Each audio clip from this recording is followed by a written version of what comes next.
Hi student, today will be teach chapter Women and Sports, chapter 6 Women and Sports. The next topic is special condition menarche and menstrual diffusion. Previous videos में हम special participation of women in India के विषय में बता चुके हैं। अब हम नेक्स्ट टॉपिक पे special condition and menarche and menstrual diffusion. इसका एक भी कारण ये भी है कि महिलाएं स्पोर्ट्स में भागीदारी कम होने का कारण, इसका एक ये भी कारण है, विशेष कारण है, जो कि इसमें हम चर्चा करेंगे, जिसके विषय में जानेंगे। ओके, तो दिया कि as a matter the female participation in the field game and sports has shown remarkable increase during years decades। यानी वास्तव में एक देखा जाए कि पिछले कुछ दशकों में महिला खिलाड़ियों की जो संख्या है बहुत उल्लेखनीय है और बहुत तीव्र गति से इसकी वृद्धि हुई है। In change has been noticed not only in India across the world, but on the other hand, large part of population still has been opinion that sports game and non-directly like and women are not expected to कह रहा है कि ये India में ही महिला खिलाड़ियों की संख्या नहीं बढ़ी है, पूरे विश्व स्तर की बात बता रहे हैं, जो कि औरतों में इसका एक ट्रेंड बन चुका है, जिसमें भागीदारी की संख्या पूरे विश्व लेवल पे महिला खिलाड़ियों की संख्या अधिक देखी जा रही है। और एक मिथ ये है, लोग कहते हैं women are not expected to muscular, robust, aggressive and dominate. ये कहा जाता है कि जो औरतें हैं वो गेम के लिए नहीं हैं, खेल के लिए नहीं हैं, क्योंकि उनकी शारीरिक स्ट्रक्चर एंड उनके जो मसल्स हैं, जो आक्रमण करने की शैली है, यानी किसी भी खेल में आक्रामकता की जो शैली है, ये औरतों में देखने के लिए नहीं मिलता है, ये महिला खिलाड़ियों में देखने के लिए नहीं मिलता है। May be people opinion that women have different anatomical and physiological structure and capacity which are not suitable for sport activity। कह रहे हैं लोग कि जो स्पोर्ट्स एक्टिविटी है वो औरतों के शारीरिक और जो एनाटॉमिकल जो स्ट्रक्चर है, शारीरिक बनावट या शारीरिक लैंग्वेज, वो स्पोर्ट्स के लिए सुटेबल नहीं होता है। तो इसमें the events say participant sports lead to various problems during the menarche, menstrual, pregnancy and menopause। यानी कह रहे हैं कि इसका मुख्य कारण, जैसे कि अनेक ये फेस करना पड़ता है, वेरियस डिफिकल्टी होती है, जैसे कि उनमें मेनार्च का होना, रजोधर्म का होना और प्रेगनेंसी होना, मेंस्ट्रुएशन होना, यानी तमाम प्रकार की जो होती हैं इसमें देखने को मिलता है। तो इस कंडीशन में कहा जाता है कि इसको मेनार्च एक वर्ड आया है कि मेनार्च, मेंस्ट्रुएशन, प्रेगनेंसी। तो इसमें मेनार्च क्या है, व्हाट इज दिस मेनार्च? तो menarche is the first period और first menstrual bleeding that the young girls has. यानी लड़कियों के पास जो प्रथम रजोधर्म होता है, प्रथम रजोधर्म जिसे मासिक स्राव बोलते हैं, ये इनके अंदर होता है, जिसमें ब्लीडिंग का आना संभवतः जो लड़कियों के पास होता है। Menarche usually occurs approximately at the age of 12, however it can happen the earlier during up 8 or 9 years of or the late during the 6 year। ये कोई फिक्स नहीं है कि ये एक नियत अवधि पे ही हो, है रजोधर्म, यानी एक कोई ये फिक्स नहीं है कि एक नियत धर्म किसी में किसी का एज 12 वर्ष का होता है तब भी ये मेनार्च का देखने को मिलता है, किसी का एज 12 वर्ष से पहले 8 या 9 ईयर्स में भी देखने को मिल जाता है, या इससे भी लेट भी हो सकता है। तो 16 आफ्टर 16 ईयर्स मतलब इससे भी लेट हो जाता है, मतलब इसका कोई फिक्स नहीं है। तो यही मेनार्च होता है। Menarche means the first period और फर्स्ट मेंस्ट्रुएशन ब्लीडिंग, इसे मेनार्च बात पूछ देगा what is the menarche. Menarche the first bleeding of human players या ह्यूमन जो भी लिखना है तो लिख सकते हैं। फिर दिया है कि women reproductive system is complex and the sensitive to physiological stress, यानी मनुष्यों में जो औरतों में जो प्रजनन प्रणाली होती है वास्तव में बहुत जटिल होती है, जो शारीरिक तनाव के रूप में अधिक होता है। तो such type of stress usually associate with the condition delay menarche amenorrhoea.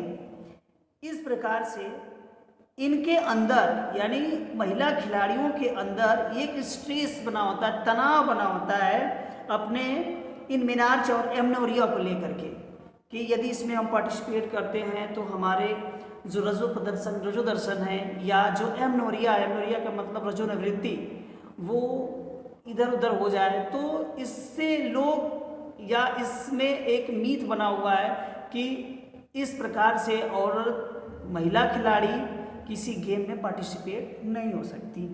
तो दीज आर प्रॉब्लम एक्सपीरियंस्ड हो by some women who are engaged in intensive sport activity, मतलब इस प्रॉब्लम की स्थिति में भी कुछ ऐसे खिलाड़ी हैं जो अनुभवी खिलाड़ी हैं जो कि इसमें कंटिन्यू लगी रहती है।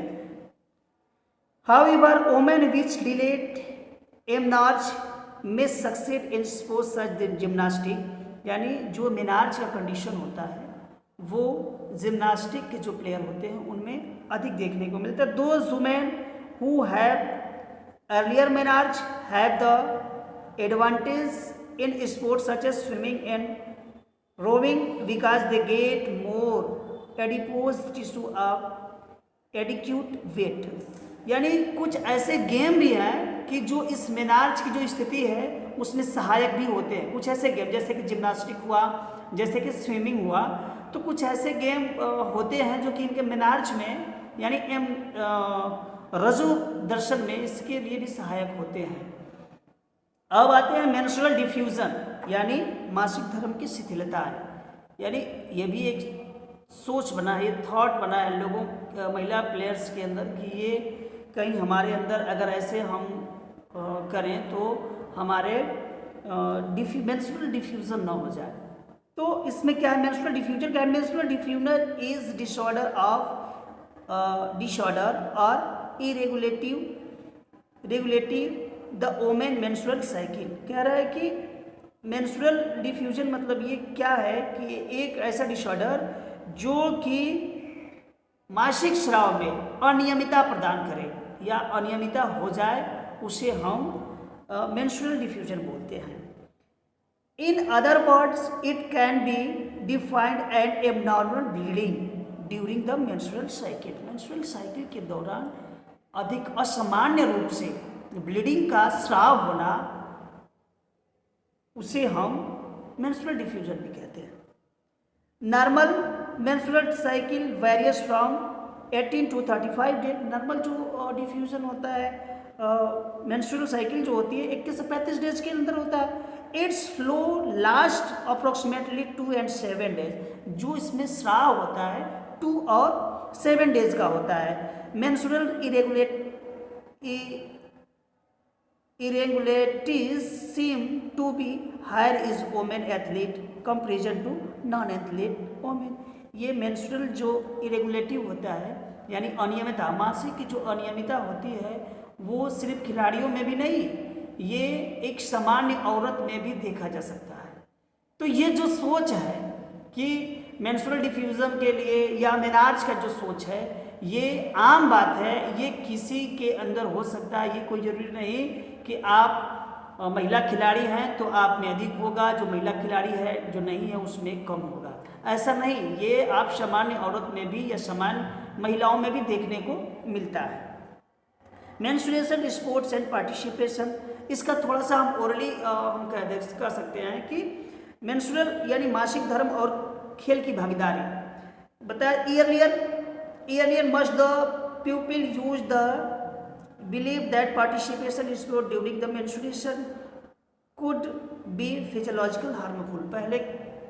इससे पहले ये कहा जाता था कि मेंस्ट्रुअल सर्किल में यानी मासिक स्राव में किसी भी गेम या किसी भी गेम को करना हमारे स्वास्थ्य के लिए, इन महिलाओं के स्वास्थ्य के लिए हार्मफुल होता है। Recent study conduct at the field show that there has been basic evidence to dysmenorrhea, painful menstruation of any consequence as the result of intensive participation in sports। एक तत्काल के इस रिसर्च में इसका रिसर्च हुआ और इसका कोई एविडेंस उसका पुख्ता प्रमाण नहीं है कि आप इसके शिकार हो जाएंगे, यानी एमनोरिया के या डिस्मेनोरिया के आप शिकार हो जाएंगे, ऐसा कोई एविडेंस उसमें नहीं मिला। ये भी कहा जा सकता है कि इस ऐसा कंडीशन नॉन एथलीट यानी जो गेम नहीं करते हैं ऐसा कंडीशन उनके अंदर भी देखने को मिलता है। ओके, तो ये हमारा स्पेशल